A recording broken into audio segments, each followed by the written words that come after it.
আসসালামু আলাইকুম প্রিয় শিক্ষার্থীবৃন্দরা, আশা করি সকলেই ভালো আছো। আজকে আমি অঙ্ক, সংখ্যা, মৌলিক সংখ্যা ও যৌগিক সংখ্যা নিয়ে আলোচনা করব। আশা করি সকলেই পাশে থাকবে। আমি এখন তোমরা সকলেই দেখতে পাচ্ছ অঙ্ক, মৌলিক ও যৌগিক সংখ্যা। অঙ্ক বলতে কি বুঝো? গণিতের যাবতীয় সংখ্যা শেখার জন্য যে চিহ্ন ব্যবহার করা হয় তাই অঙ্ক। 0, 1, 2, 3, 4, 5, 6, 7, 8, 9 সকল সংখ্যাগুলো অঙ্ক। তবে শূন্যকে সহযোগী অঙ্ক বলা হয়, অর্থাৎ মোট অঙ্ক হচ্ছে 10টি। আর এই 10টি অঙ্ক সহ আরও কতগুলো চিহ্নের সাহায্যে যা তৈরি হয় তাকে সংখ্যা বলে।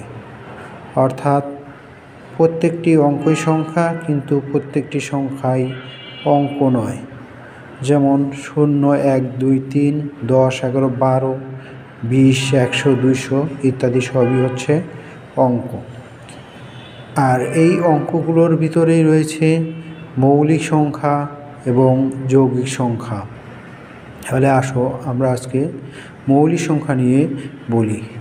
এক থেকে বড় যেসব সংখ্যা কেবলমাত্র এক এবং ওই সংখ্যা দ্বারা নিঃশেষে ভাগ করা যায় সেসব সংখ্যাই হচ্ছে মৌলিক সংখ্যা। উদাহরণস্বরূপ বলা যায় 11 একটি মৌলিক সংখ্যা। একে শুধুমাত্র 1 এবং 11 দ্বারা নিঃশেষে ভাগ করা যায়, অন্য কোনো সংখ্যা দ্বারা নিঃশেষে ভাগ করা যায় না। তোমরা দেখতে পাচ্ছ এখানে উদাহরণ দেওয়া আছে। 11কে 1 দিয়ে ভাগ করলেও নিঃশেষে বিভাজ্য হচ্ছে, 11 দিয়ে ভাগ করলেও নিঃশেষে বিভাজ্য হচ্ছে, আর 2 দিয়ে ভাগ করলে নিঃশেষে বিভাজ্য হচ্ছে না। একই সাথে আমরা সহজ কথায় বলতে পারি যেগুলো সংখ্যা মৌলিক নয় সেগুলোই যৌগিক সংখ্যা। গতকালকে আমি ম্যাথ কেয়ার পেজে 2টা ভিডিও দিয়েছিলাম। তার ভিতর ছিল প্রথমটা, নিচের কোনটি ক্ষুদ্রতম মৌলিক সংখ্যা। ক্ষুদ্রতম মৌলিক সংখ্যা হচ্ছে 2 এবং একই সাথে জোড় মৌলিক সংখ্যা 2। এবং আমি আরেকটা ভিডিও দিয়েছিলাম নিচের কোনটি ক্ষুদ্রতম যৌগিক সংখ্যা।